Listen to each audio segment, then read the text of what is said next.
A Hishmahori, a Waltery, a Ian a Specialta, a Freewidgy Jilcha Atula, agus a Scholarly Skull Joseph, Ta Luher Aram, ar Kion na Schola, Falcha Criu la Curro of an Oct, he Criu Turami Fiha Fiha. Parents, adjudicators, our amazing principals of feeder primary schools, and our pupils, I warmly welcome you this evening to the final of Turami 2020. Ní bhéimiis an rudderby a Yanu an Oct, gan taki act o cardja iniel, agus gan dauterby is cardja mudj. Mahi mudj, goel mudjinius the skull, agus chiste cardja iniel, gobber is lawa kele, le pobble ladder gaelig a chahu and shaw elar olu. Tonight would not be possible without the amazing support of Cardja Iniel. I believe that this partnership with the school and with Cardja Iniel will help build a strong Irish language community here in Mid-Ulster. Bhí an céad comórtas chaint phobli ogin anuri, agus a go fartiach le Damien Moore O'Neill, bhí planana eintathe ogin, acaid allwar a chur ar fáil, da phobal na Gaeilge ar croci Niel in Dungannon. Ach, Jimmy Shin agus Hennig Shaw a wéilis an pandem in a Wilmudge. Dilly a Credswell agus mudge geistach le caintsin a spragula. A nuri, gemé an don bonas cion, ach sin mar atá, agus tá sogin gemé la ela ag an buirach, agus the cudju dé be blian, war, waich, roin a lig. This time last year, we hosted our first ever public speaking competition, and in conjunction with Damien Moore O'Neill, we had huge plans for 2020. We had planned to bring Crocky Niel and Ranfurley House alive for the Irish language community here in Dungannon and in Mid-Ulster. But you don't need me to remind you why you're sitting here in the comforts of your own home and not sitting in Ranfurley House tonight. It's hard to believe that this time last year, while we were listening to amazing speeches, that come 2020, the world will be turned on its head. But we will rise again, and with the help and love of God, 2021 will be a great year for us all. An octa charde ta ahas and don orm ogurch, gemé ober war riv ar gudge Waltery, agus fuishu ormsa, knock me orm kinyu erbi jacker a yanu anoct. Ta Waltery einta ogin imlena, a vi gober gudjian la Malterak the yanu don I akaid shaw. Bevé lom ar gudge Maltery a cura a lahar anoct. Is iad, Karen Kirby, Cara Moore na Scola, agus ban a will clue agus Kyle, buinchamaka eki as an upper intake of being shul eki lishan BBK. Agus ta Sean McNeil, ifagak na Gaeilge le Corlia, Larolu and Shaw. Agus ta ma hian go parsanta fear week dun virch oku. A harja, I'm delighted to announce that we have amazing adjudicators in Karen Kirby, a true friend of the school, and in her day job, Karen is a commissioning executive for the BBC with responsibility for all Irish language programmes. Joining Karen is Sean McNeil, Irish Language Officer in Mid-Ulster Council, a man with immense experience in Irish medium sector, and as my old Irish teacher, bears a lot of responsibility for me being where I am today. Gan mór an bhaile charta, ba bhíon lom tús sa cur le horaidí na hithe anocht, agus arda na huirt, dar gud scolairí eintathe a dúramí a rinch. Tá ma hían, agus foran na scola, fear bhródúil as an méid atá buinte amach, agus mar a eiciisih anocht, tá téhí geal in andóibh. Without further delay, to the stars of tonight, our students, we here in Scoil Joseph are immensely proud of your journey and achievements to date, and we're delighted to give you this platform to share your opinions. As you will see, our pupils, your children, have a bright future ahead. And not for any dramatic effect, but to reflect the realities of 2020, some of our pupils have had to record their speeches at home due to PHA guidance to self-isolate. We applaud each and every one of them. More orv alig. Best of luck to all our students. A Georgia, is me sé Cianan McAnally agus nu be me caint fao miana drocht. Tá coach will play a goal array lahar na hura fao miana drocht, mar an bhfuil sé might doing, an bhfuil sé might done chimple. An bhfuil sé muid an isce agus an bhia agus an bhfuil sé muid an áit bhfuil siad ag mianadrocht. Inniu be méid freagar na ceisian seo. An bhfuil sé muid dúin. Sílam nach bhfuil sé muid dúin mar trúlíonn sé an air agus níl cead agin na geasanna sin a bheith isteach inar corp, so sílam nach bhfuil sé muid dúin. An bhfuil sé muid an timpeall. Sílam nach bhfuil sé muid an timpeall mar trúlíonn sé achan rud, mar an isce, an bia agus an air. Ní hílam bhfuil sé muid an timpeall. An bhfuil sé muid an áit bhfuil siad ag mianadrocht.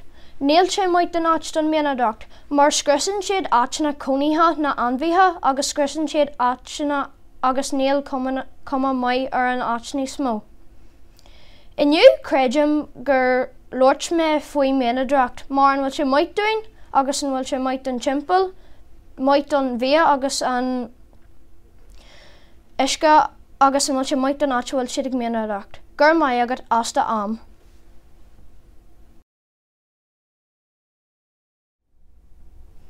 A bhfuiltear a lucht éisteachta, baim loirt libh aniu faoin an timpeallacht. Inniu, nuair téann tú bhála, arcamach an inniuг, ar an féir agus an crán, mar tá siad ag foiil buas. Tá na céta daoine ag ceithú broscar amach, ag smíonú ní deanú buidseil a bhain do Herbie, ní deanú box a McDonald's a bhain do Herbie. Ach níl sé box a bhain, mar tá aithin duine ar an planaid ag smíonú an rud chéanna. A bhfuil a fuas agad, go garan daoine 1 billiún crán gach bliain.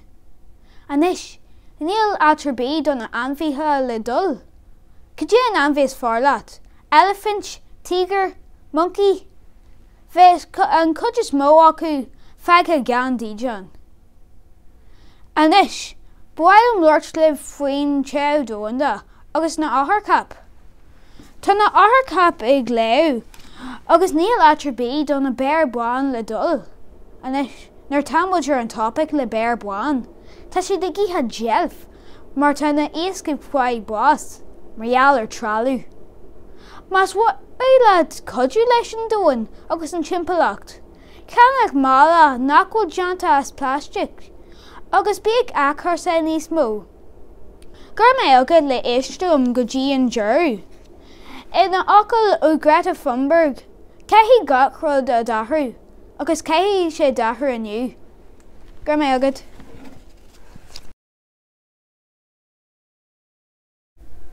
Is me sé Grace agus inniu ba bhfuilm loirt faoi ábhar tá Gardaí cré. Is ábhar conspóideach é sport mar sílim rint daoine gur cuardá Lansana ra ach sílim rint daoine gur cuardá bheith curtha ar cail. San oiread seo luirtí me faoi na físeáin ar an idirlín agus an feadh a sílim gur cuard an sport fan as. Tá thart fa seachtas sa dá físeáin sport curtha suas gach ar sin 1,700 gach lá sin cudbór físeáin. Tá duine amháin an ar an idirlín agus sílim go seanscóilsigh aithin duine cé is é Joe Wicks an Winter Sport náisiúnta. Tá 2.2 milliún leanúna aige agus thart fa 9 milliún duine ag orcar gach físeáin saige. Anis ba bhfuilm loirt faoin feadh a sílim gur cuard an sport fan as. Feadh amháin na tá sé ionteach daingearach agus béhairt bé ag leanú aithin rud. Sílim rint daoine muna bhfuil sé an ní bé siad ábalta fan achlaí ach ní intíam. Tá cudbór dóin a thug choláat just orcar na físeáin sport agus in sin cópail na rudaí atá siad ag deanna nó fiú higla golar siúlóid. Inniu fa deireadh hall luair me faoi na físeáin sport ar an idirlín agus an feadh a sílim gur cuard an sport fan as. Is tásúil agam gur bhain tú soltas an oiread seo slán.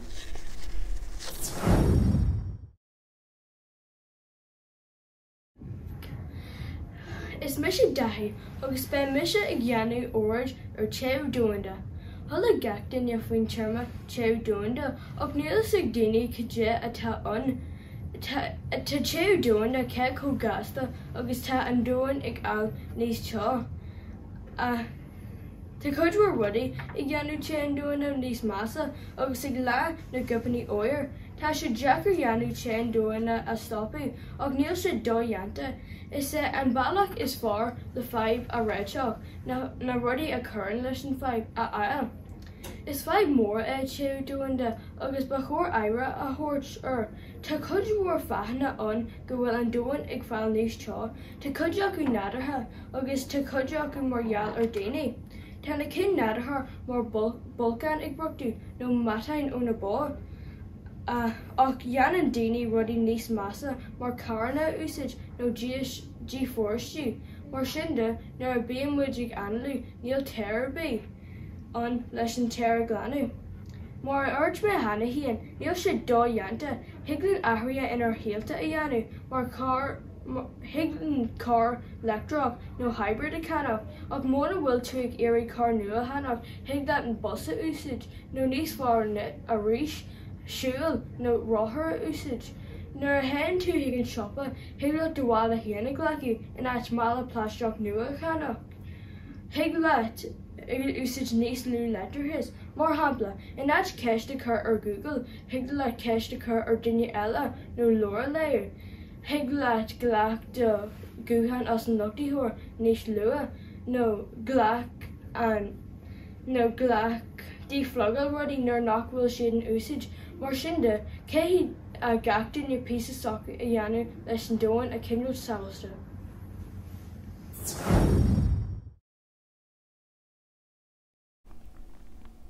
Díadíomh a thard géal. Áinín agan an taimime to orm agus tá mé mlíana deithfí lethar ar scoil gabanna ní bhúsah dúnach mór. Mar sóldíomh is príomhtápach an bhírs cróin sa látáinion. Ceanna scoil sé carlaí fud fad na crunne. Margheallar sin tá sé drún agam an bhír sa phléile viniu. Ar an cégal tíos, creid mil fí a fíhir ar an bblianas astrí a mo héal riú. Ar dús beire, thosaí bhírs gabhalach ag leanna thart ar an sin. Ribh bhád bhí an bhírs a móna gach tír ar fud an dóin.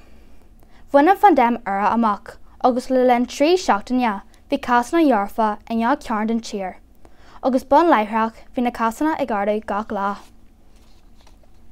Cabéirbí, bhí go leor mí buntaisí buinte leis ar nós a méid daoine a fuair bás margheall ar an fan dem seo. Tá breis is 1,000 duine marmh I dúsceart na hÉireann go dtí seo. In ann sin, tá lína tíine atá ag fáil bás áirithe I ngach áit den dóm mhór seo. Marghealta scoile ó maithe híon níor hat sin cían obair sa bhála lum, mar tá sé bhád níos fusa fóla mar scoil os cóir an muidseoir. A seo rá tá me sásta bheith arás ar scoil arís. Áfach, ar an lá eile is omlaigh buntaiste a bhí gceis leis an díon glasáil, agus dach manar dúin gur síon le bhadaí bháin againn. Le stair có áda sin. Cé mé admhail gur an táirín fósta gur an aimsir có hálainn sa bhí sé a sugar gur muid gafa sa bhála ar fiú treise fada go leor. Leis an iarne rá má ba bhaintá sé mór go bhfuir mé an deis níos mó ama a ceithúla macláán. Cé gur an dú dúirt le an amna. Faoi nám seo tá me sin tuirseach I gceisteach le daoine I gcearn agus I grá gur é seo an normalteach nua go hairí má amaí. Is le gur bhaintáiste é seo gur hána muid le le chéile mar phobal níos ladra le codí agus takeíocht de thuairt don na dhaoine hartúin a bheith strathailt san am scanúil seo. Mar dúir an seanachil ní neart go chur le chéile. Ag dúir an le tá muid le ar scá chéile agus tucaí muid slánas. Mar alcoil scóir gan aana go tá an bhírs cróin ag athraí ar síal lá ané le leis an tionar mór a imríonn se orainn. Ach le codú dé bheith muid le slán sáilte san am atála teacht. Gur mai aga bhas a bheith geisteach lam.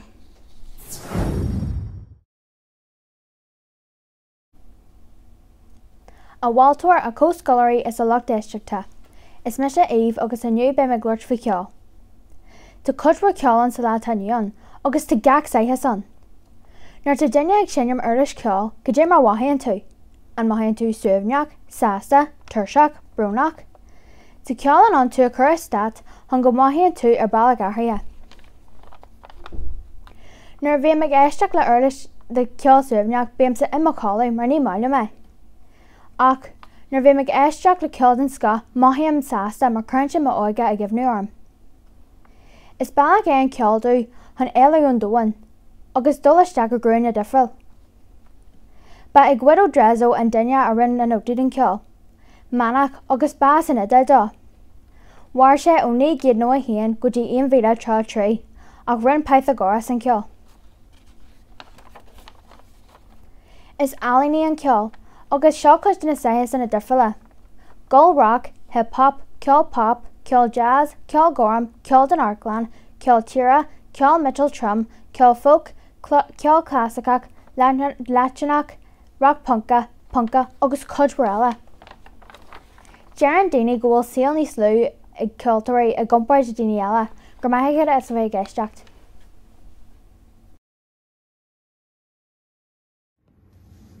Dear Dave, is me se Ali Macklin.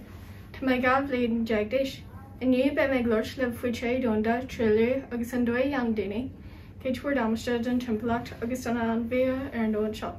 Well, han tuis a chuir le seo, leir me faoi trilúir dús, tá trilú chuir bheith gacat, tá sé gin trá ar na sráid ar an cosan, tá sé san aige fásta, agus tá bhd níos mó áitna an óil trilú acu. Is ruir uafsacha, is féile me, John sé cé tuair damiste. Dark me nervlin, agus ferme macul 2.52 trillion PC de trillion muscle vest in arga. Il shendra away, milshe. Dark me nervlin, fundamase yan trillion den a hand vi have fosta. Agus bisha ufsak. Ferme macul en dispone 1 million in marwash gagblin. Marial and gagkem shell. Agus snail shade na hand vi a wine a tag file bash marial shell. Ta pector lena. De hen erncha agus tan trango mask hart wanyan. Tasha go hulk. Cain daoine máscar an talainn nar tá sé cuicní eile. Le a hall nar nachhfuil do másc an uisint, úsáid agad níos mó, gar an seanga san másc agus cura san mach sa brosca, Sidóis na ceoid sé hart muineal don bhí eile, tá sé an contradracht dóid. Inis, bhfuil am luirt le faoi sé dónta, tá na cric ar ag le mar eile seo. Mar sin de ní féidir leis nó buirháin a bhí eile san isce, tá an dúin ag feilní seo agus níos seo. Tarlíonn sé dúnta nuair tá carbon dioxide agus gasna uirbheirt capachasa scilí séir.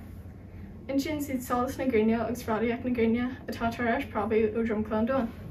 Ó mhála, na rudaí atá tarlíonn ar seo san timplacht tá sé cin na ghearchem is mása a Harley ré, agus tá lucht ar géine. Tá buile neid a dhéana ar seo, is cum le cisin apology faoi seo, an taon nuair atá sé burtha faoi go móid se na Brexit. Bhfuil an fiosach de scapiúir seo, bhfuil am a méidir mó a heglam beanna an seo stoppa. Agus tá séla gom gúneanna sib sin nuair can cearna gur móga.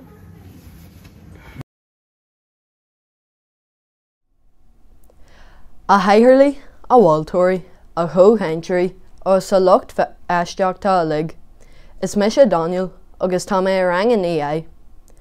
Ba bhfuil am Lord slibh aniu, faoi an bhéid broslaí ionta seo atá nniusáid jogging gheach lá. Is ábhar cainte an másar a troma, agus féidir go sílan daoine éirithe nach bhfuil spéis ag déagarí ina cud ina leithéid. Ach, léiríonn na statisticí cé cótáachta agus atá an táhair seo do lucht má cóise. Dúirtear go méid deireadh le braslaí ionta seo lenar linn tíbhaistí de daichead bhliain. Is ásil na gúil me. An cíalaíonn sin nuair tá mé chéige a trí, go mé mé má conaí san Uillinn nó the Island gan gúil ar bí feagtha. Is 5 daoire é. Mana méon an suirt seo faoine bhogin amachchan seo. Ghlacann teach sogin mar hampla. Tá tinne gúil, teas lárna ola, agus suaran ghea sogin. Ní chréide an méid dáthair atá dheanú agin don timpealla. Mar scialtar carbon dioxide is teas an atmosfér agus do bharr sin cuirtear leis an trilliú sa dóin. An naimh is mó leis na braslaí ionta seo, nuair atá siad úsáidte agin, tá deireadh omlan lá. Ach, ar an drachar, níl deireadh leis an damáiste a dhéanann siad. Ach, níl sé rúáil le rudaí a athrú. Má chuirmuid deireadh leis na braslaí ionta seo chun fuinneamh a eil, ní anann sin is a rá nach méid teas nó solas agin in ar chuid títhe. Is féidir go leor fuinne bheith eil ó na rudaí is nadartha ar an dóin, an gé, an grain agus an tuisce. Mar acail scóir is léir go bhfuil feib agin, ach ar an dra tá réite agin. Caithí muid déis an déis seo a hapú ar waithe leis na glúnta le teacht.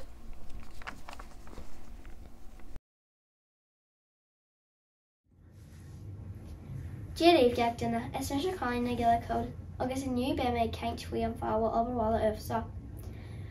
I dús beire, caithí mé seo rá, deanamid obairhála cuairbheith an leabhar fadar scoil agus an sin teamid bhála agus deanamid níos mó ibre, láidirnach, láidirnach, láidirnach. Caithí tú aontaí lom níl argóint faoi, is é Roberto Neves a fearr cape sa bliana 1995 agus ní raibh aontas orm nuair a feirme amach píno sa bhí an teach iompra. An áit obairhála heagla rudaí níos difriúla le dhéanamh, mar shampla, ceol, pa gile, gogreacht, aling a cleachtú. Tá obairhála ag stoppaí daoine níos óige a dul amach san dóin, ach níos tábhachtaí tá tú scar ó de treilech agus ó de chairde. Ní heagla rudaí níos sporte le dhéanamh, mar shampla, sucr le de chairde agus a gimmar spell. Sa deireadh, nuair nach bhfuil an obairhála deanta agat, be imní ort a rála sin mintir agus dheotú dreach nuachta. Tá is an ggó sé táhachtach agus caithí mé a dhéanamh, ach siad an gúil rudaí níos táhachtaí ná ag siar ceithir agus scré rudaí síos in náman an nach degan tú. Gur mai agad aspar go deama.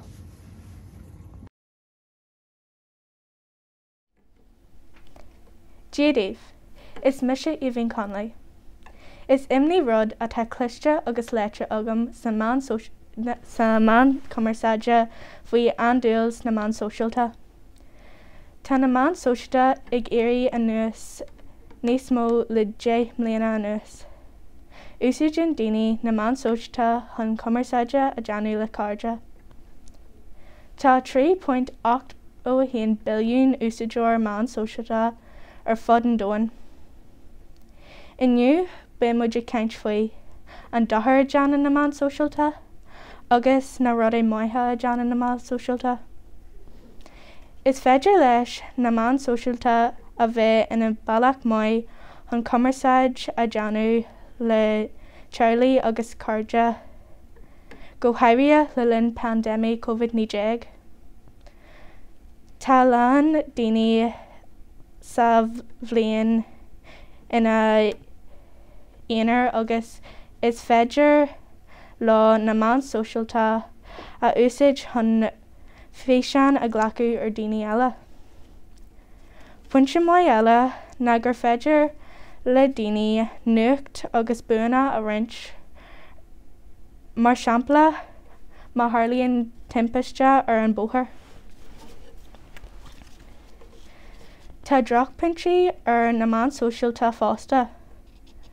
Ba ceart d'úsáideoirí a bheith curmach gan eolas táhachtach a roinnt.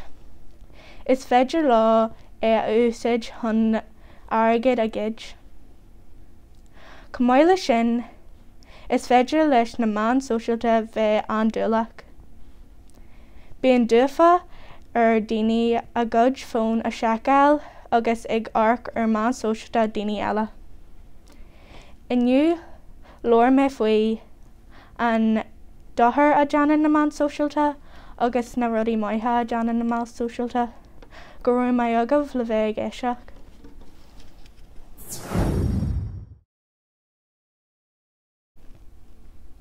A bhfuiltear a lucht éisteachta agus a cóscoileadh.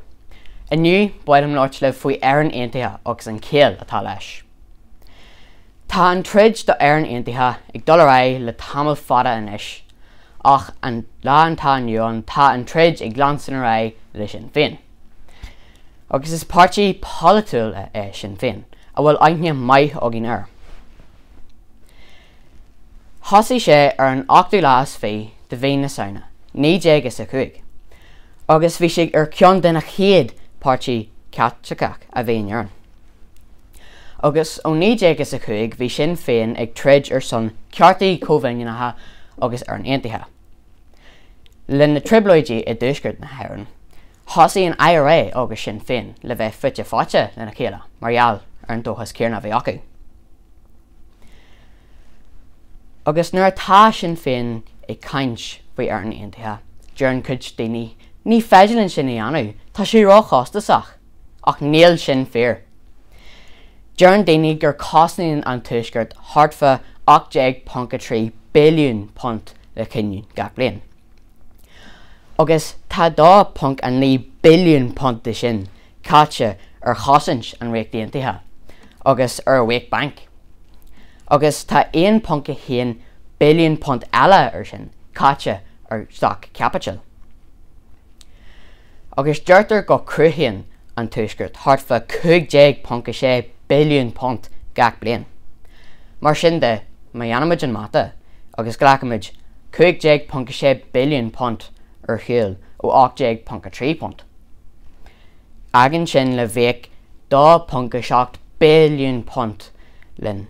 Agus deirtar go cruithéann an deisceart hartfa 2 euro níos móna sin gach bliain.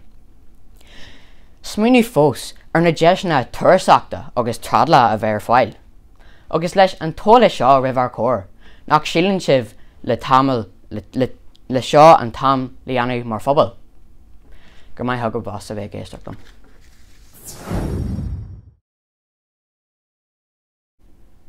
Dia Dave gach duine is me sé cara agus tá mé an bliana inniu. Mas smuoine muid siar ag an am seo an uirú ní thucaí le duinear bí a tharlú an bhliain a bhí an don dúin a fiha. Bhí de tintas an astráil agin ag tús na bliana agus gan daid le COVID-19 séamhar an dóil ó hin. Agus é an rud is mó a thuain aim ormsa an bliana na an glúisteach BLM. Thosaí sé lig ar an cúgu lás fé de bhé na Baltaine le Bois George Floyd. Far Africanach Americanach a bhí an a marú le linn gomharla. Chur duine den na péas a glúin ar muinneú Floyd agus éana léar an talú ar chraid in Minneapolis. Bhí Floyd ag insintá nachrú sé abalta analú agus bhí daoine bhálaithe hartarthu ag imprí ar an oifig gan saor ach níor éisteach lá. Inne ach bumaite fur Floyd Bois ó asphyxia cé nach bhfuair réú thuirseáil an aonaise ar chromar ar bé. Bhí cíneithis a gcónaí ar an dóin, tharla sé thar na céta mar gur bhí bhag daoine ó áit go háit. Bhí cuma difriúla orthu agus bíonn eagla ar daoine ribh rudaí nach dtuigeann siad. nó nach naithníonn siad. Ní raibh ceartar béag na daoine gorma blianta ó hin go háirithe America agus is minic a bhí siad ina scláithe de daoine sibhre. Is America ceann na tíortha is forbartha ar an dóin agus churann sé saonas orm go bhfuil an fhadhb seo an go fórlaithan an sin sa lá atá nniuan. Caithfear dul an nach leis an fhadhb seo agus is é mo thuair an farsanta go ndeantaí Joe Biden agus a rialtas nua a dhéhall dúirí a chur leis an cíneachas America agus go méid tionthar ar an obair soccer ar fud na Cruinne. Tá cuma ar an scéal go mé an bhliain fiche híon níos fearr agus vaccín inis agin do COVID-19. Ba bhaidlam bheith dóthasach go mé an bhliain seo thugin níos fearr maidir leis an cíneachas fásta, ach ní thiocfaí seo a go iompar daoine an dóid maoineann siad agus an tionscint atá orthu ar a chéile. Gur mbeidh agah as a bheith géisteach liom. A bhfuilteoir a lucht deisteachta a cóscoileoirí. Inniu be mé caint faoi mo scoil. Tá mé ag freastal ar scoil gramlaí Naomh Joseph agus an focail héin siam go sé go hinnta, nuair nach bhfuil na mútréig tuairt má cáinna ó bhála. Tá cuid mhór áhagam agus sílam go bhfuil an cóirpidges an eicnáíach bhála nuair ná mómuid ag feidh bás má caiith me scríomh níos mó nótaí de maithís agus an ICT na hábhar is fáilim. Tá coppla ábhar nach tiitimlam as ar an deachlúir deach ar. Ní me comóid sin sa ólaach mar ní cimhníam na aineamathe fada golóir, agus tá an realaigín rudba gláidirnach ach is dóilm sin nach bhfuil blas. Sílam tá na múteirí an maithe scoil mar tá sé ag cóir agus bíonn siad i beiceáil nuair gadóibh. Fi Jerry ba mailm caint faoin na buntáistí agus na mí buntáistí atá buinte le mar scoil. Tá lán rudí muothe faoi mar scoil agus mar sin de caithí mé picí na rudí is fár. Tá an bí a hábar agus fáin tú an orid sin níos lú oberhála i compráid le scoilna eile. Maidir leis na deach rudí, Tá coppla rud mar tá béán intach mí agrithe agus ní higann go díon lethris. Má faoon pás de go díon lethris a Ursula. Sin eile a dúirt agus tá ag dúthasach go feici mé sibh go lua.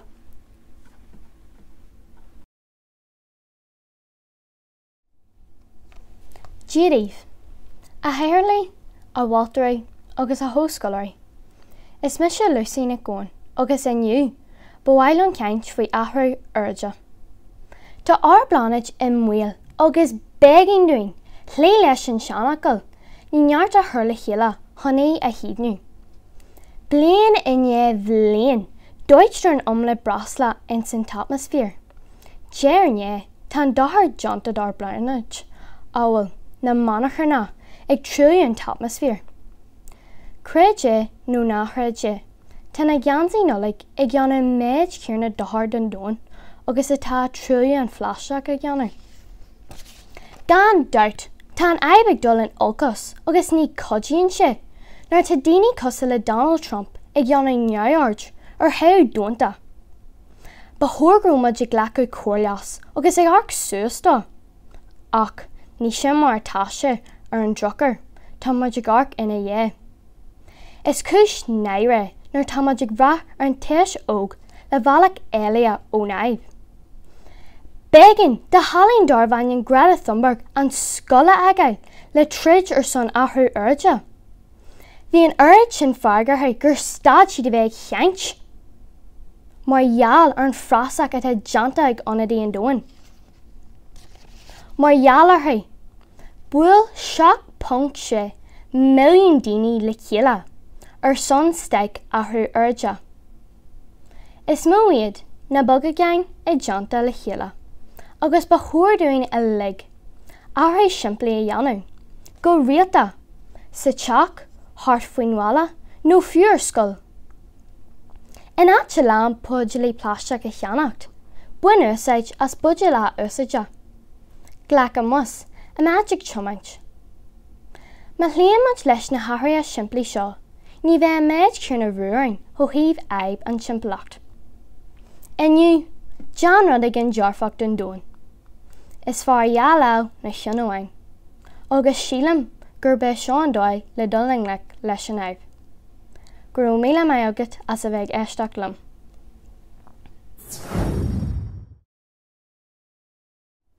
A Cheatharlaí, a Walterí, a Cho Country agus a Loch Eisciacha a lig. Is me sé Cormac Hamlin, agus tá mé rang in é. Inniu, be méid glúirtlibh faoin Cumann Lucas Gael a rí COVID. Be méid arc ar na hafria a tharla a rí na Jean Glasla agus ar an obair aontaach atá ar siúil ag an Cumann Lucas Gael ó tháinig geallar morfach seo go éireann san tharach. Is bháil bríomhar méid in GA agus imríonn pell de fádarach agus amanaíocht de tulach óg. Bhí idir bhróin agus dhéama orm nuair a thuí muid isteach sa Jean Glasail. Cinse bhí mé burtha nach jocalam dul ar scoil nó cuirt a thuirtear má gealta, ach an rud is mó a chur isteach orm nach raibh mé ábalta trénail nó cluichí amanaíocht nó pella a imirt. Bhfuil am arc ar na hafria atá an inis nuair a bhí an cluichí ar siúil, ar an céad dul síos, níl cead le himraí taiste le chéile nó buinte úsáid as na siomraí gléasta. Níl cead ag na Honada sí ar an bhaintse le harc ar an cluiche. Aontaíim go thomlinn leis an rial nua seo atá an GA maidir le sos isce. Níl cead ag himraí buide isce rint ach be sos isce an sa céadla agus ceann sa dála. Ní féidir a henú go bhfuil an Cumann Lucas Gael ag Johnny a dhéhil bheith intach freagrach agus deá hampla a thuirsta bhfuil le lig. Fiú bhain na trachtaí sport, níl ceadach a bheith sa stúdio mar sin cé siad obair socu a Johnny Taobh Way. Tá sig an síl mórnis go dé an COVID ó gine más ra firsta agus tuigeann an GA má bhíonn sé ar bháil a bhain den gur féidir tionathair all war a imirt ar an cod eile den earn. Sin fa a gehí gacht in a mosca cehu. Bonastrói, muir fernia, doctory, gacht in a. Tá gacht in a caint fao bubbles, don nulig seo, ach tá misig dúil go mór le bheith ras I bubble an Cumán Lucas Gael. An pobl is farlam.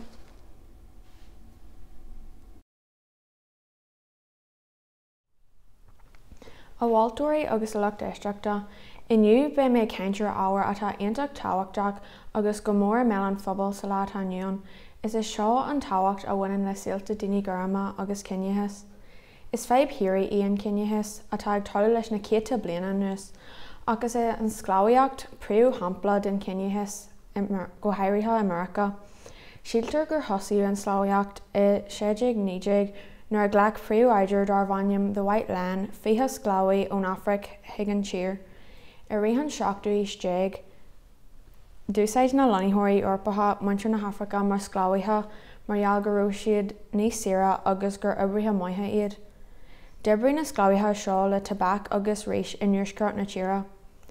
Rinn na daoine Americanach drach rudaí ag na scláíthe cosúil le heignú agus thug siad gradú dóibh. Níor chuir stop leis an scláíocht go dtí an bhliain 1863 nuair saoirú na scláíthe, ach níor bheith seo deireadh le cineachas. Sampla den cineachas go luas a fiú haois na Crooks sa Loir of Mice and Men. A scríb John Steinbeck. Sa Loir is duine gorma Crooks, caithí sé a bheith ina chonaí is stabla agus níl ceadaige a bheith ina chonaí leis na forella. Ar ihan nolig bhí na forella ag bualadh agus ag ceiceáil é don sport. Chomh maith le seo chuirtear drach ainm natha agus ní óla míon muid fíor ainm suige margheall nach bhfuil sé táhachtach go leor. Ina cheantar sin is é Crooks an character is uigní sa Loir margheall ar a chinne. Thosaí an gluaiseacht cearta civilte America margheall ar an strachailt a bhí daoine gorma ag deanú agus margheall ar an leichéal cineach a bheith ag tarlú. An céad actress a gluaiseacht ná an bacatail ar na bosanna I Montgomery in 1955.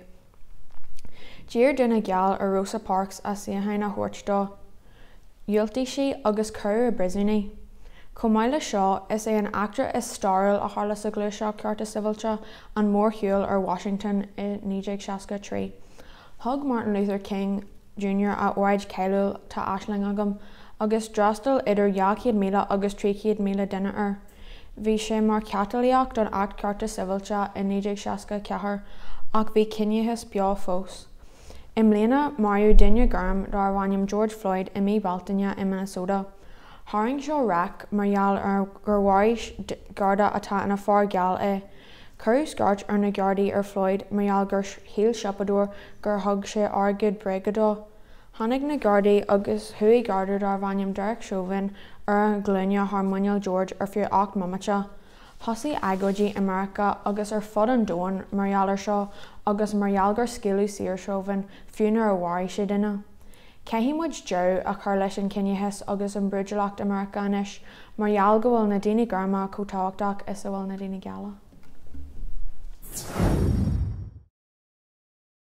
Is bhí sé an tónú pen tá mé léana tríide agus Scoil Joseph. Ar cheart a thólacht arnach geansaithe cefnahan Britanach a tharg. A dús bear a bú loirt faoin geansaigh. Is cuma céthú tá geansaigh de chodí néal agad. Is bog gasar nó cealainn. Nach bhfuil geansaigh peilchéalach nó amanaíochta a gan de héana acu.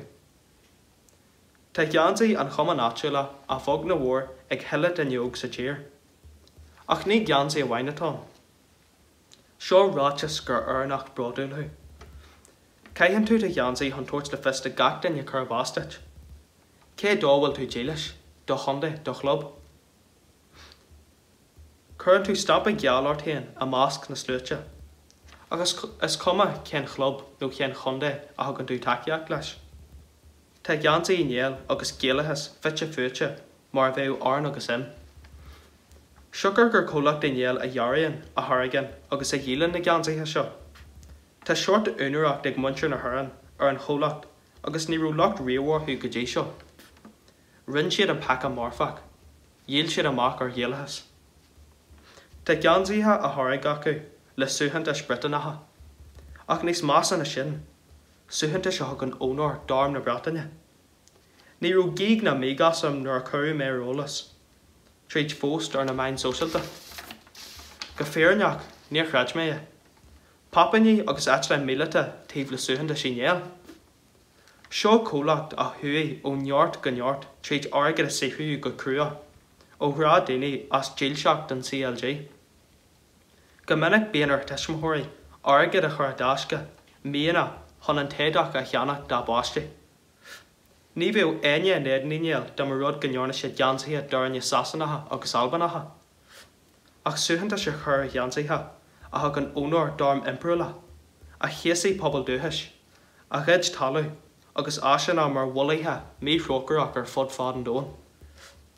Ar láhhala, arcar thólach dáisirs a dúiltaí ceacha me leis bhhacail de ár thomagréasach, seochar grú sé in éan creidú sacu.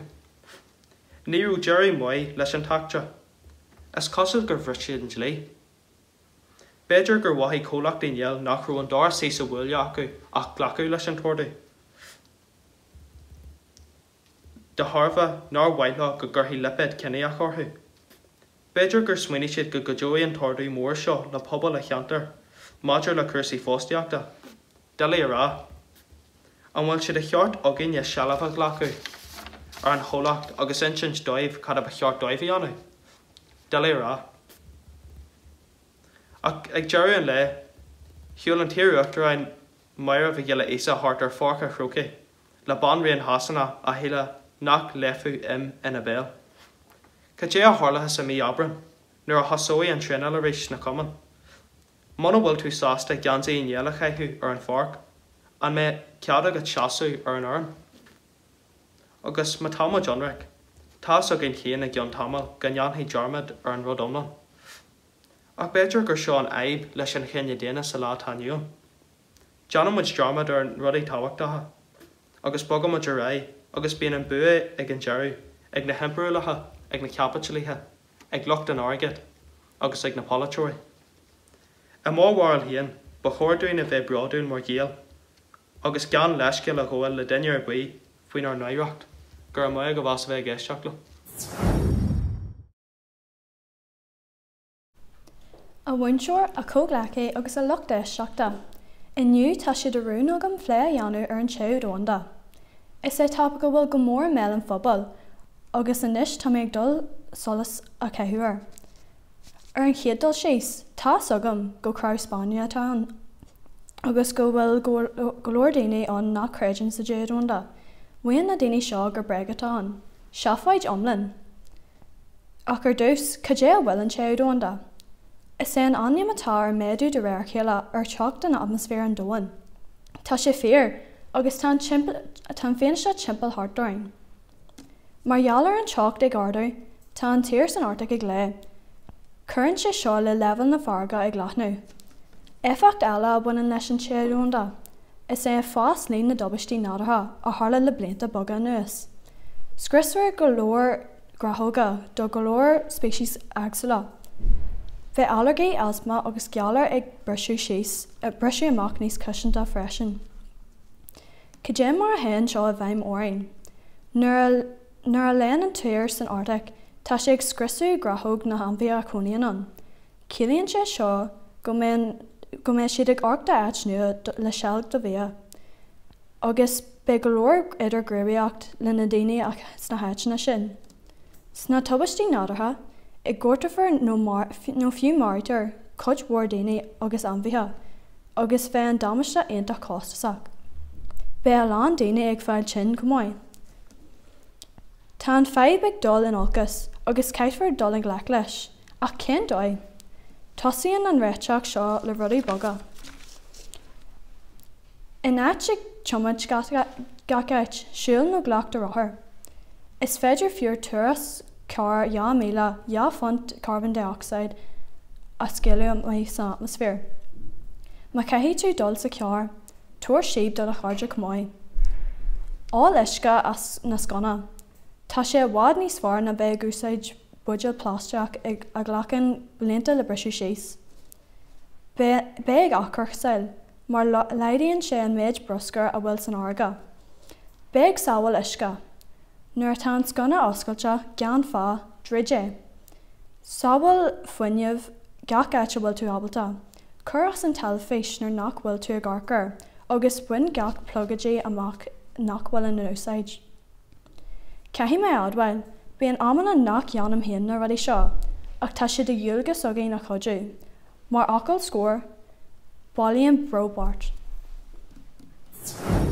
Alach deisteachta, iniu báil am lortslih faoin tiomant.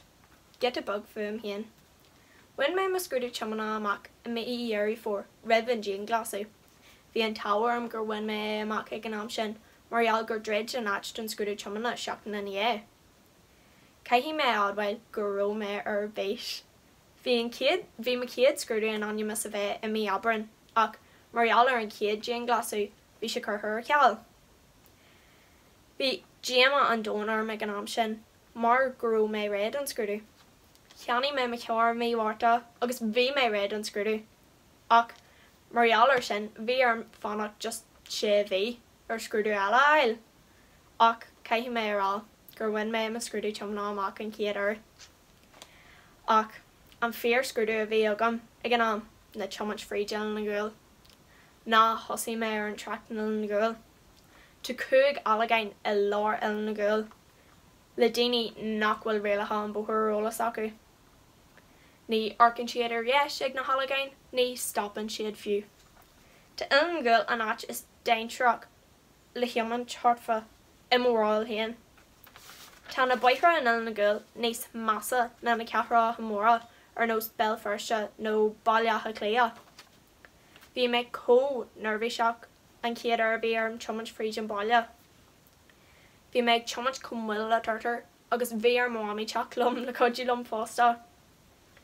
Curann achan duine an luachtar na daoine óga, ach tá an mór cud den luachtar na chean daoine.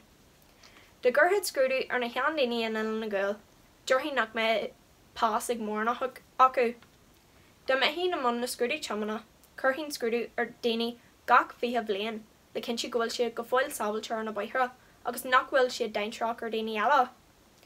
Mar tá mé cinse nachhfuil nó faoin géad den chean daoine hartfeil na gúil sábailte na baithre. Bhí píosa nuacht ar an Idirlín ar an Belfast Telegraph an bhí sé caite nach raibh pénús gathair ar an parcail in il na gúil I hartfa 3 bhliain. An am dúirnach a bhí muir trachtáin in il na gúil, Jimmy siad ina trotha bommate, mar gur daoine ag glóirt méhúnseach leis. Yes, tá sagam gur grána ach sin ba an bhfuil an méid is mó timpistí an il na gúil na atrbí eile. Jan daoine a cear parcail lár an bóthar, mar ba cumala agus tá sacu nach mé pénús gathair orthu. Mar duine nua ar na baithre, Janna mo dhéhil fannacht ar thuúil ó lár an baile in il na gúil, mar go bhfuil sé códaintrach sin, so is é mo cóirla dit, fans lán agus ná tiomant fríd baile il na gúil. Dé Dave cheartí géal, is me sé éhanna Davlin, agus iniu baile a phléileh aber ghfuil simas cimse aga min agus is sé sin an bheorsláinte. Agus ní féidir a cheanú gur mar COVID-19 tionchar nach bogar. Is áhar é atá go mór mé an phobal iniu, agus gan dait bhéidir COVID-19 feban na bheorsláinte mar geallar na deacreachtaí socialta a bhí daoine ag dul fríd. Scríb méall don Ulster Herald ar maithis ar bheorsláinte, agus gan dait ar bé chur na statisticaí Gemma orm. Tá tionchar thar na barta deanta ag an déan glasail ar bheorsláinte, achan duine go háirithe an aspa deaghaile le daoine eile. Céithir dul an léic le seo gan bhfuil nó is dúin eile is más é.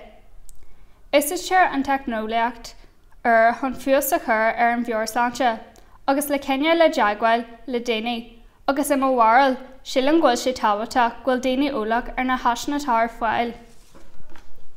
Bhí sé de bhrín agam an tionchar a deimar an technoliacht ar héal an phobal len déan glasla a isrid an urid seo. Comáile sin, bhartaí mé go bhhaithí naach cé go ddéirc a dúisid an phobal le feban an mheortha a tharaí. Caithí mé rá gro aontas an dóin orm agus gur thug sé misneachtaí an bhéidir bhí ar fáil do daoine ar léine le linn na ama seo. Caithí go bhacha tú an clár talaféise dar bainim de tofas ar RTA, bhí sé ansimil ar fad. Thaspann sé dúin gur bhéidir COVID-19 ag na daoine mar cheallar na deacreachtaí sóisialta a duling daoine. Is aim bhí sóisialta muid, agus chur an aspa deagula isteach ar mórsanse go mór.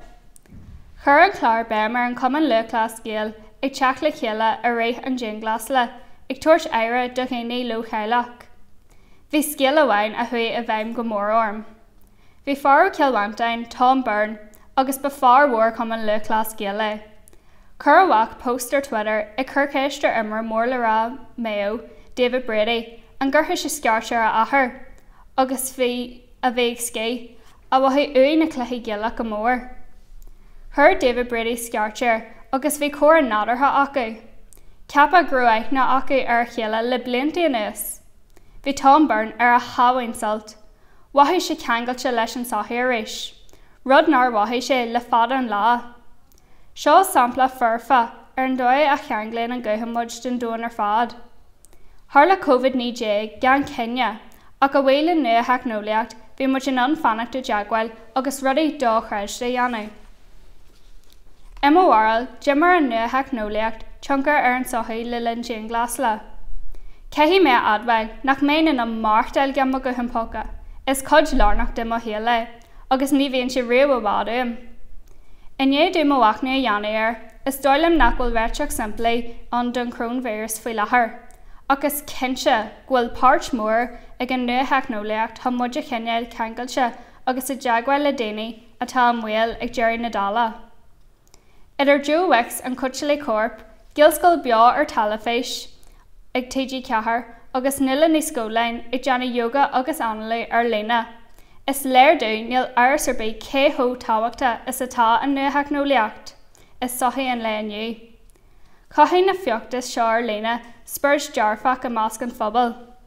Ar chuis amháin nó ar chuis eile, níor bhfuil am smuoine go dé mar bhead rudaí, má ba rudaí gur tharla an pandéim seo cé go bliain ó hin. Gur mai agah.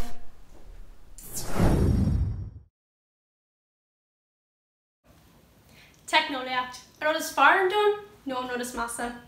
Dús beire, an sin an tosa gohfuil technoliacht mai doing. Cédul síos tá codmhór bontáistí ach ar ná bheile tá codmhór mí bontáistí fásta, agus seán a rudaí a fein muid amach. Sa lá tainún tá codmhór gurladí technoliacht tá ceann go gach réid an saoil. Tá technoliacht don le codúlinn agus saola dhéanamh níos éasca. Ní féidir lena seanú go bhfuil technoliacht aontaú sa deach. Uisíidir muid technoliacht de ahanrod, má tá tú chuirtú farcií nó ag glanú an turnar le fálas glanúir. Agus de réir coslaachta, saolóonn na gurladí sin an túfas amadoing. Codún technoliachtain an commerceáidí dhéanú le daoine méilseirthiúil nó na daoine méilseméileirthiúil. Com máile sin, heag le farcií a fáil an amar bé, tá ahanrod ar an idirlín. Ní féidir ina seanú go ghlaachmuid compráide technoliachtain ar bhí muid ag quarantine. Nuair nach raibh muid ábalta cearde agus teaghlach a feiceáil a bhí le feiceáil go gin gach lá. Bhí muid an glécorthú ar an gúthain agus gan áras codú ar spáiste technoliacht leis an tam a ceithú an codjas mó leitheanta. Ach, ar an drachúir, tá dahar an le technoliacht fásta. For réir, tá daine an agus úsáideann sé technoliacht a virus a chur riomhre, nó le hacáil do gúthain an ólas persanta a gidú. Agus ar an darnadal síos, tá stoppaí an agus bradaí aitheantas ar an asíomhana man socialta ar nós Instagram, Snapchat, Facebook agus codmhór eile. Tá bullaíocht an fásta. Deantar codmhór bullaíocht ar dhaoine óga achan lá agus tá sé irí níos éasca don na daoine bullaíochtaí anú ar daoine eile ar an idirlín. Is léir an dá go bhfuil an bullaíocht seo ag churbhrú ar fócas na daoine seo agus ag cruithnú sé imní. Ar nói, tás ag madú na straide go bhfuil futh orm ar spámáil. Chuir sé isteach go mór orm, ach buntá sé tá an na cólaachtaí, mar tá sé ag fein na fógraachtaí seolta amach. Sin ráte, is é móthorm go bhfuil technoliacht méas láinseáil agus churann sé le hespacáú. Ach, ar an céarna, tá sé úsaideach le arca rudaí táhachtach agus mas céimiid do na quarantine arís le technoliacht an rud amháin na cinne muid le céalainn. Is féidir leis na man sóisialta go léir iffachtaí díolta imirt bheorslanse, Rory agus daoine óga. Tá saolatha forfa ag rarcanna na man sóisialta mar Instagram nach bhfuil éon lucht do bhain orthú a 10 milliún likes a fáil do graingraft do bhain a déite iffachtaí ufasa a bheith aige féin más na Rory. Is léir an dal, gur bé an taon cis go bhfuil Rory bortha faoin cén dóide echan siad agus cavéid is go likes a fáin siad na tuis go bhfuil daoine ceiliúil ag cruthú an éwa gur cóir dú brachnú mar sin agus go caithfí siad a bheith ag fáil an méid is mó likes. Ba bhaile Instagram a like a winch den app mar tá acu cé go toction agus féidir lá bheith do Rory agus daoine óga. An sílan tú go bhfuil technoliaach sa Jack? An sílan tú go bhfuil na man sóisialta ro tocionach do Rory? An sílan tú go cóir do Instagram an crippa like a winch?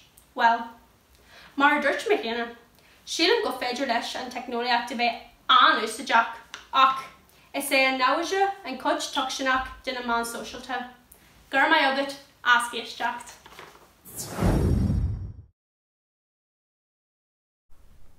Díomh ó bháltarí agus a lucht éisteachta. Is me se óhan ó céanain agus nniu bailam nóirslih faoin alcohol. Tá neart buntáistí agus míhhaintáistí a bhain leis an alcohol. Úsáid do alcohol i neart rudaí practicala costa leis an óliacht. Úsáid do alcohol an staidir bé dhéanamh. Cuidaíonn sé le daoine éalú ó stras an taal agus rudaí olc atá ag tarlú is síos acu. Úsáid do alcohol sa iarmáil sláinte han rudaí ag cinnead glán, cos le ag cinnead rudaí sterile mar hampla stethoscope úsáidir ahan mumaite den lá san ospidéal. Altar alcohol ag ácaidí speisialta han rudaí ag na calorí nó han spríomh agad. Íslíonn sé seans agad stracha nó diabetes a eil a ceithí geacrad a bheith alta i dosí ceart. Ceithí cuid daoine alcohol a áil han loirt amach mar dheallar aspa féinmhainneal. Cos le hahanrod sa síl is rud aonach a ceithí muid bheith churmach agus áil ahanrod i masaracht. Beidir nach maithíonn sé mar móran ach tar éis an céad bhlas den alcohol an ihe sin ceilann cudhhaid daoine a gud céile. Bíonn siad ag rithart cos le cilín gan ceann. Ach ar an drachar tá na méilte bhaintáiste freisin nar álann daoine in amana féin siad foréigneach rud ag an nachfuil ceart ar duine ar bé. Cumáile seo féin daoine i dribleid leis an péis mar dheallar seo. Féin daoine gafa leis go firsta agus tar éis sin churann siad na méilte pont amú agus síl sacu agus a dealaí i mhaol. Ar bhair sin tá neart feibhna léas a tagan leis an alcohol fásta. Dean sé damáiste allhór de agus is é sampla furfar de sin na George Best. Scris sé chud fást agus síl mar dheallar an méid alcohol a dá sé ag siúne síl a rá chun an talcáil a áil. Nuair fuair sin an opráid agus an darna seans chun é go dé rinse. Bhí sé ag áil a rééis go leithreach. Is féidir leat nimneas alcohol a eil mas rud é nach bhfuil tú churmach. Is stáidte ar na malamh dúirt na sainolaí gur bhfuair duine éigean as aithin ceathair san ospidéal alcohol nimneas. Agus níl ráta sin ach ag méadú a rithama. Tá sé le feiceáil aithanát ní bhhaint na tithí taimhnethe ach na páirceanna agus an rud is masa faoi an rud a leig ná go bhfuil an cod is mó acu faoi éis. Dúirtar ins na céigi ceathair faoin céad de na timpiste bóthir an bliain seo ceate gur ó siad faoi teannach ar an alcohol nó ar meisce. Agus is fáinne fé an talcáil go gceiste sa táú ag créicnú ag gáil tá tú arás ar an alcohol ar éis. Mar alcohol scur éislagaí mó cuirlia mar dearan an sean alcohol nuair tá alcohol is té tá céile muí. Gur míle mai agah. Díomh a bháltarí a thart géal agus a lucht éisteachta.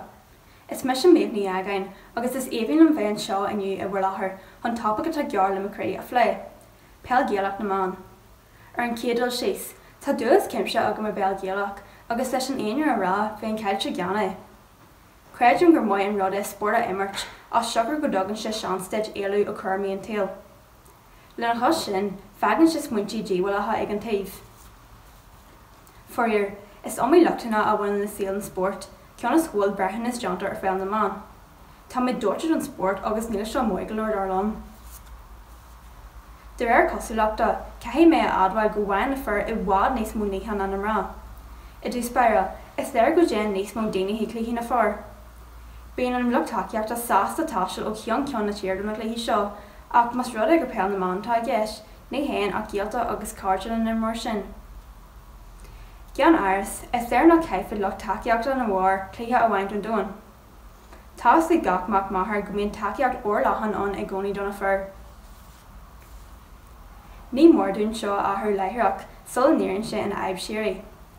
Ar lá craobh na hern dúna fir bíon páirc an cookie chu thar mhail, bíonn siad dúil le daoine. Ar an lámh eile bíonn sceabhte níos luúin I craobh na hern dúna man. Is féidir a rá go daga méadú ar léin an naoine a hen go bar an cookie gach bliain le takeíocht a thuirt an rá atá ag imirt.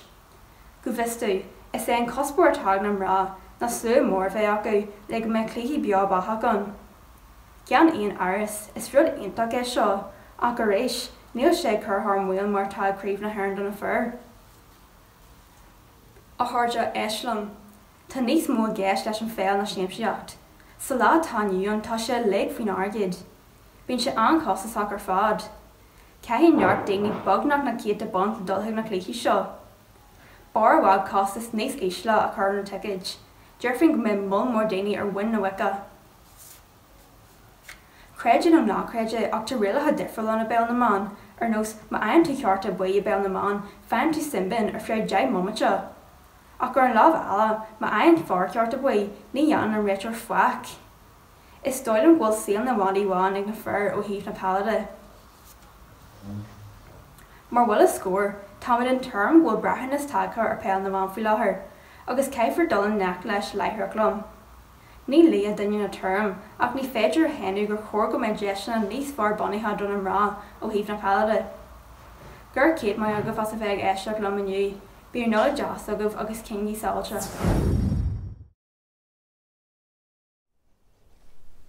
Dí riomh cardja, ba bhhail am Lord aniu, faoi bhd igen a bhfuil mé aonteach passion de faoi, agus is é sin an litreacht.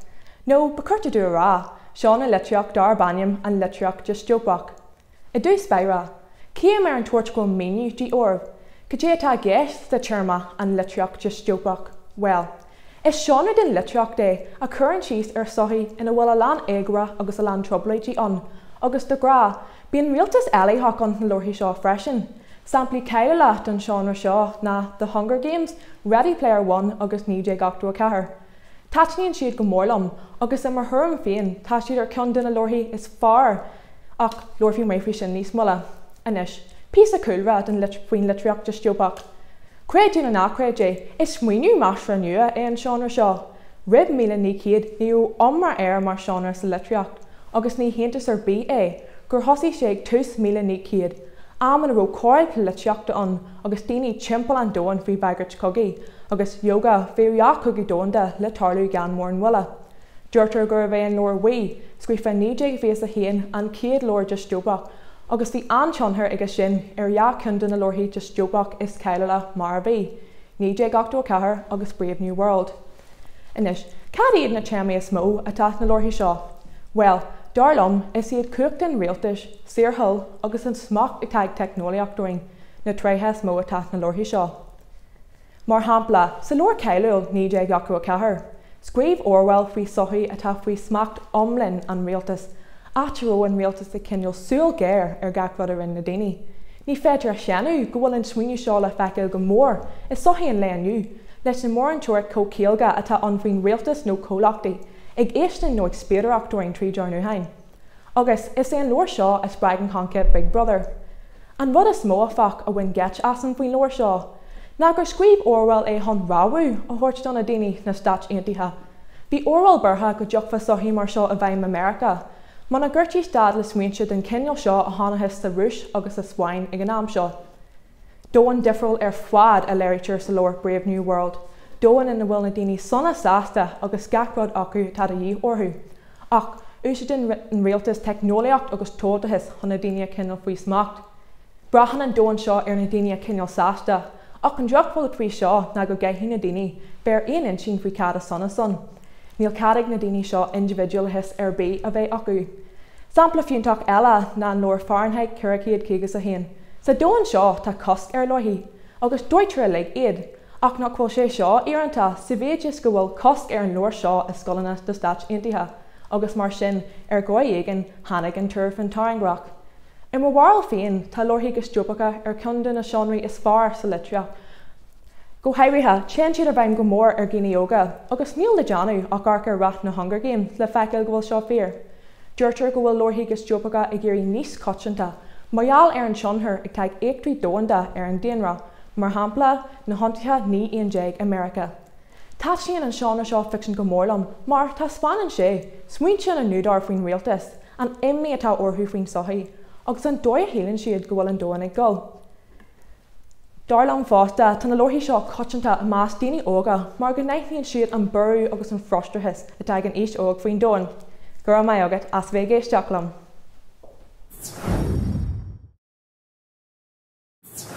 A Waltery, a dhéanaí Ursula agus a cóscolar, is mis a chéal na cabba agus is sé an táhair eile mo cuid cainte aniu, bunaithe ar an seastrán Drumcree agus an sráid imeachtaí a curthaíonn an seanas sa bhliain 1997 i Bórtan Dúnan.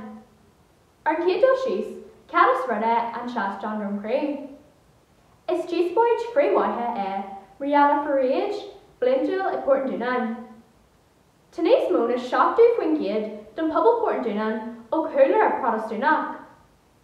Le leir na statisticí seo, bhí na taobh caitreach i Bórtan Dúnan in áit neartcinnte go díhain. Gach bliain, mar seann go leor bháil den fearbuí bríd cantar caitreach. Ó taobh na fearbuí is é seo an bailach tradiisiúnta. Sceap teannas fréid an pobl. Cosúil le tinne gréagach, I más cúnamhairí an pobl caitreach. Bunú stáisiún radio le ólas a chur orthu agus nuacht a rint fósta. Comáil sin stáisiún radio be alarm usage nuair sé gceist ag na fearbuí Troy Tríd an bóthar dearmhach san na Uirnda Dorcas. Bhí cúnamhairí a líontaí ar na sráidena ag chur cosc ar na fearbuí mar seáil síos an bóthar dearmhach. Éthe amháin bhí beirt fearr ar meisce ag síl síos an bóthar. Ar timpiste, chuir sin an alarm ag dul. Wascail sin bobal le lig. Bhí sin tuirseach agus fargach. Go fáil, sa lá tá nuan tána beirt fearr go fáil ag ag an bhrais. Coppla seachtain in the seo hitchbógar uafasach ar clúsa an bobal. Ó an stáisiún radio. Napar Khan ag na caitreach freastal ar an tafran seachtainúil. An sin an tosa go bhfuil ceart a déana an bobal seo línta.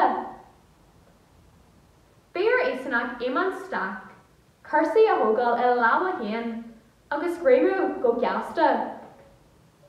Cur staach an tafran na síl ar na sráidena, bhí saidirí bratan I gcearra gach taobh an sráid. I lár tafran, heid saidirí bratanach ar glún agus ghlac sé páirteach san service. Níor ceart go mé aitneach craifach as imi in amana mar seo. Ach bhí cad ag na fearbuí freastal ar chud seirbhís héan.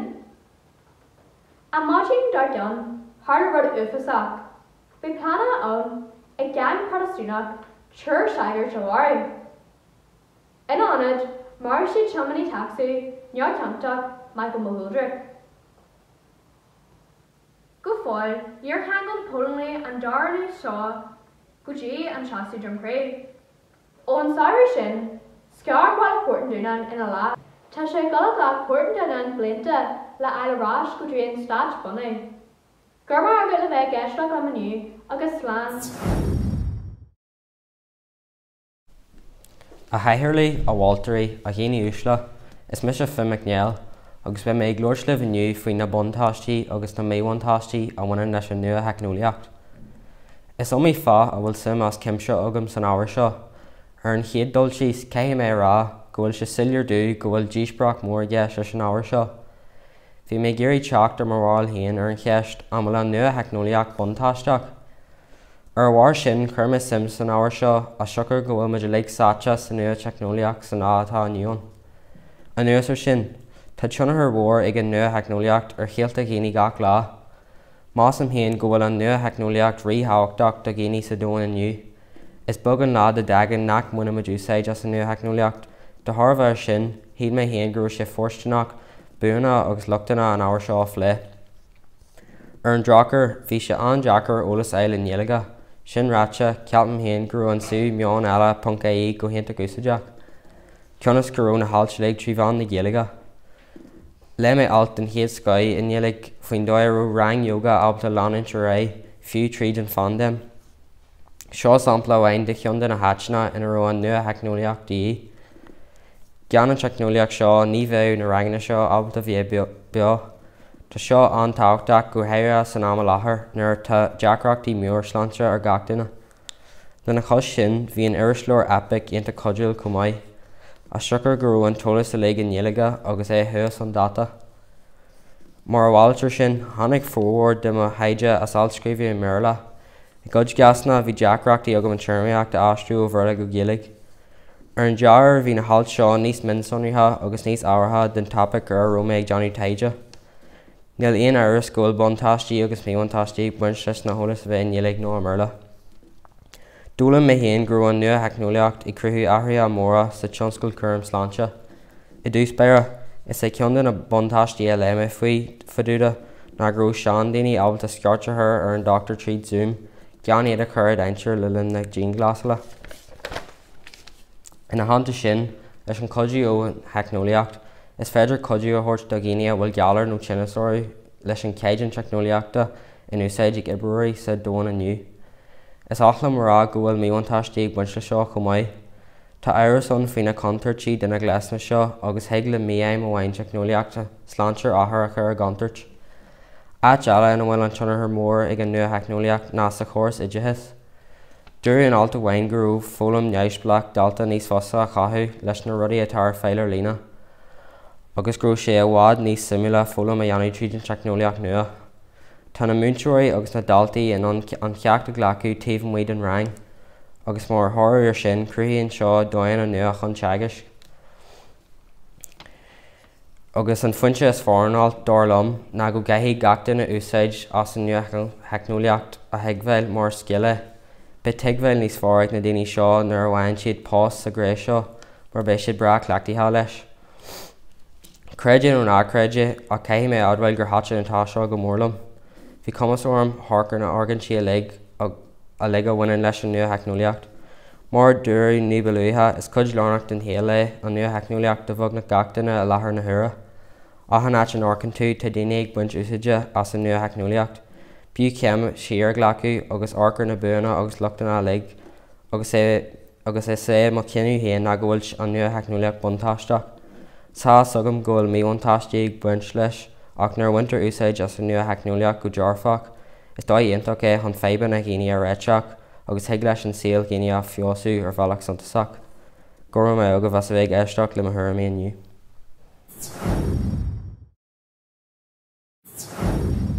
Díadí fáiltarí, inniu bhhailm ta an ar áhar aon na conspóideach.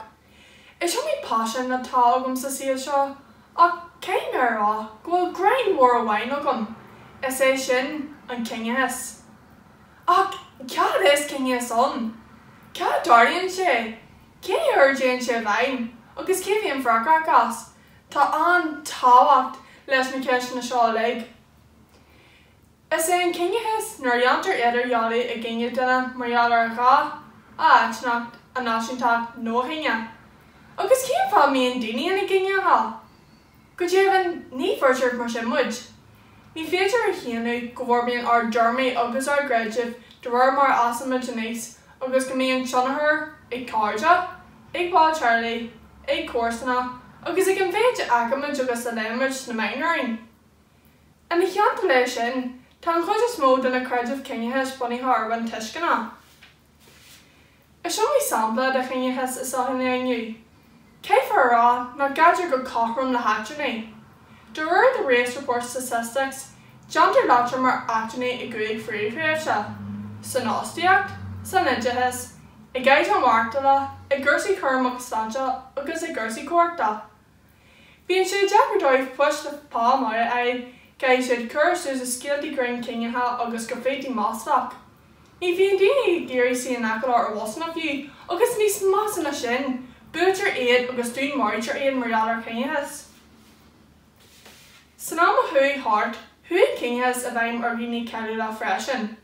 In a mask, being towel Naomi Campbell, Nahashri, Idris Alba, agus Jamila Jamel, and Torney, John Legend, and Timur Ladaiga, Serena Williams, agus Ear Ultra and Nostalgia Intiha, Barack Obama, agus Ivanka, Michelle Obama.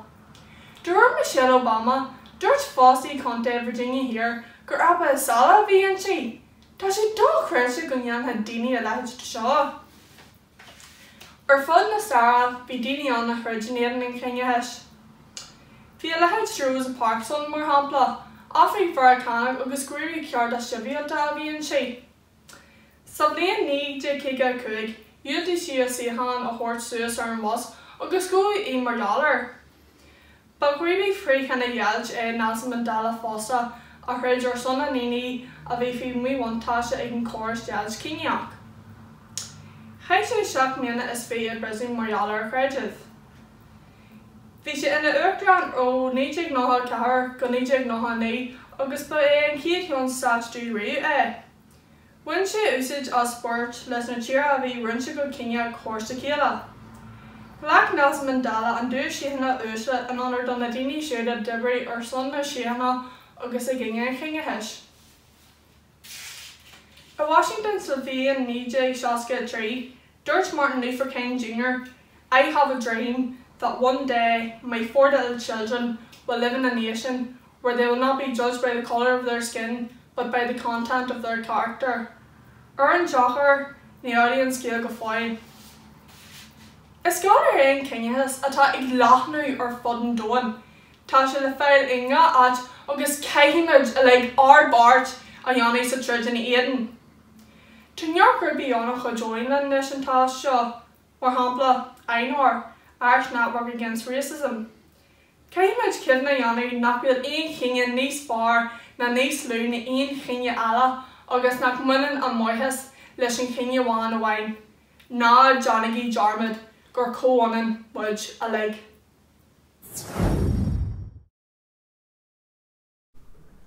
In New Harja, Bhailim sibh a chur ar an ólas bhí ceann na cursaí is peréine I más cursaíon saoil an leonniu. Rud a chéan a bhaimar gach aon duine ar fud fad na crunne agus rud atá ag dá na gurba agam hain. Tá méid Johnny ghfuil sé tósteach go bhanis. Gur bhailim Lord libh aniu ar an athrú airide agus a Harja seo díomh maithirimi. Is scolar a triolaíochta a gard level me, agus tá méid fólam faoi impleachtaí ar na ríomhara ar an dóin maiall ar an damaste an dáthair agus an ddíthú. Tá sogam go dé tah sibh ag smíntiú ó éis leisin mar bheith Greta Thunberg eileón ré chun muide chur a lí le háid mhór láidirnach. Ach caithfidh mé ar á Harja gur gaithfear Lortéir. Ní mór dúin a bheith an ólas bhí gach rud á thurlóirí mar dhéanam Virginia íon áirithe. Dar nós na mar tala leis an dóin inta seo thosaint duna glúnse tala teacht. Is í príomhcúis an athrú airide ná dá broslí cura mar ola agus gúil a scílann gas contraideach isteach san atmosfér, dé oxid carbon go príomha. Cur an gríomhachtaí eile cosa le talmhaíocht agus díorsiú le thomadú na ná seo, tá sé simplí sin. Tuair sciú is survey le déanaí in America nach greideann duine is gach chathair go bhfuil athrú airide ag tarlú fiú. An bhfuil siad as sa meabhair, tá sé le feiceáil agus tá sé le maithú. Is léir an dal go bhfuil sé ann. Aontas na naontas den cideas mó is vótalíthe Donald Trump iad. Tá sin cosa leis na dinosaur de folatóirí atá gine an seo an tair Putin a másc atá man na timpachta, nach greideann gur bhhair na dinosaur fiú. Agus níos masa ar greideann nach bhfuil athrú ar bí ag tarlú don airid. A cháirde níor thógur an díosbreach seo ag tarlú fiú, ach ba cóir dúin a bheith díosbreach fin dóis far na aib seo a bhfuilú.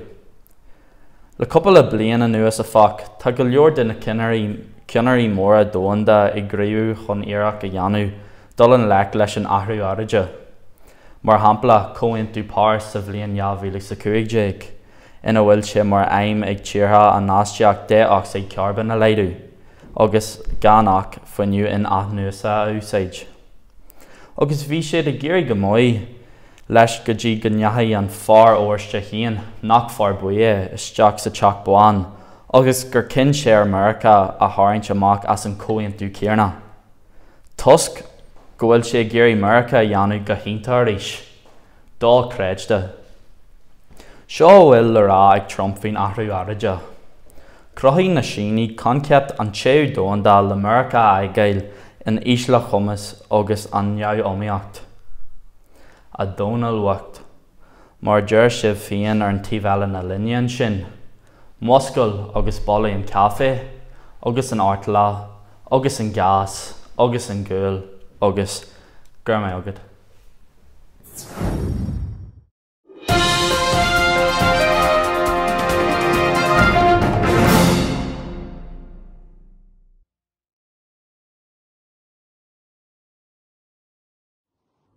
Well cháirde, tásúil sugan go bhfuil si bh lig go maiid, well bhí siad a privilege agam héin agus ag Sean McNee a bheith deanú máilteachta ar na ranógaí éagsúla sa chomórtas tuairimí fiche.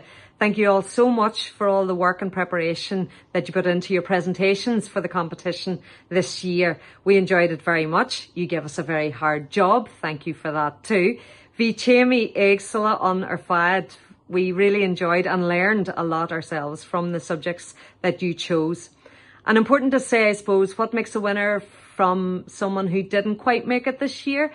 We thought in some instances that people's tuairimí or the tuairimíocht, i.e. your opinion on the theme or the subject that you chose, was stronger in some presentations than in others. It helps if we hear Darlium, Imahurum, Imawarrel and the likes, so that it becomes yours. You have ownership of the opinions that you're sharing with us. You've done loads of research. We could hear that, and that was fantastic. And as I say, we learned a lot. But sometimes it just takes a wee bit more just for you to impress upon us that you own this opinion for yourself as well. So, gur míle maigh rinshibh écht agus ar noia ar muochas leis na muinterí a chudíliamh fásta. So, tá na torthaí agamsa don scoil hóisireach agus níor bheisilumm mar sin tá siad le bliain a hacht. So, in san tríoáit im bliain a hacht, Connie na Gile Chóil. In san darna ach, dá bbliain a hacht, Grace Glacken. Agus in san chiad ach, Cianan McNally, mai hu a chianain. Bliain a ní, in san trío ach cum leiscail Daniel Teig. In san darna ach, Cara O'Kane.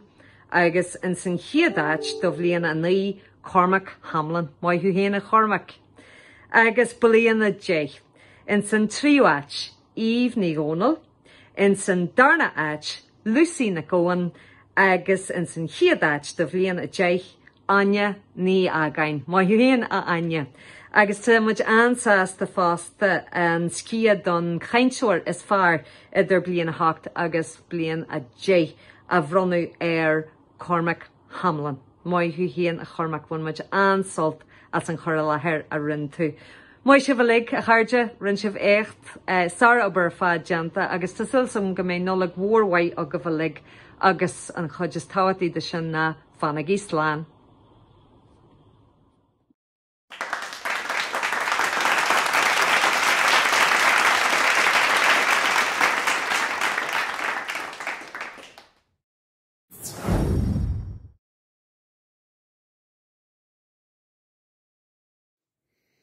Gia Dave, is Mr. Sean McNee.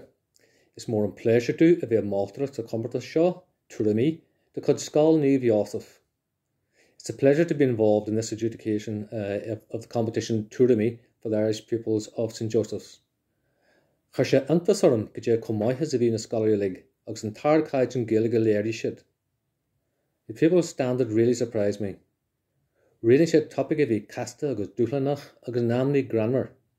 They chose complex, challenging and sometimes amusing topics. Ní raibh siad gan I dúradh mí pásanta agus simile a churid. They weren't short of a few personal opinions either. Tá ard bhall tilteach ó lig, as an dúchracht a chuir siad isteán, agus as an iirecht intach a rinn siad lig.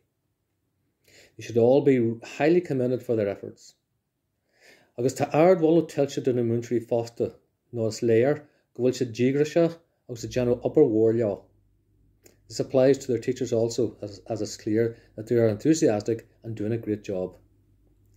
Ar a dráthúir, cai buirtrí bhí an fásta, na daoine a bhuaigh an tríthú an darna agus an chéadáid, bhí siad tharbheith leidir, deis bhealach agus chuir siad a gcuid túraimí a lethar go sillar agus go lífa. Unfortunately, there has to be winners. Those who came third, second and first place were exceptionally strong and articulate. Sin ráite bhí na daoine eile inta mai fásta, agus in dhearg na dála, nuair an móran sa differ idir an mark is airde agus an mark is ísle. That said, there wasn't much difference between the highest and the low marks, really. Agus inis na tarthaí. Now the results. Seo lenas na buirteirí imléana 1-2, years 11-12. Sa tríomhhaid, third place, Níomh ní worry, Maithú with Níomh. Sa darna hatch, second place, Eva ní Givlin, Maithú fásta Eva. Agus sa chéadáid, in first place, Finn McNeil, Cogardas Latsa a in.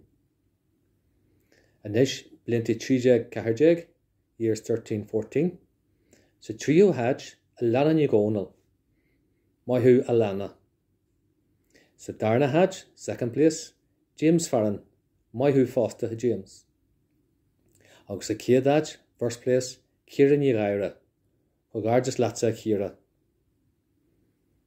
Agus inis den duine is fearr I mblianta 1-4, for those for the best overall in this senior group, but while man gradam sin a bhranú air, Ciara ní Ghaire, Cogardas a lat a ríist a Ciara, by an tusa an Jarwin vís a quick pont, Cogardas lat. Agus inis, sinné, gur mai go bhlig, bí an nollag go bhlig, slán go fáil.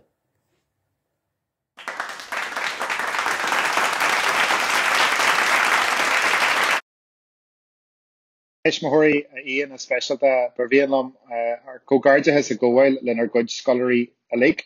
Níomhain the butchery ag ahan ila duine a bhí párteach bhí níos mó na 108 a cuaig scholar a párteach ón tús.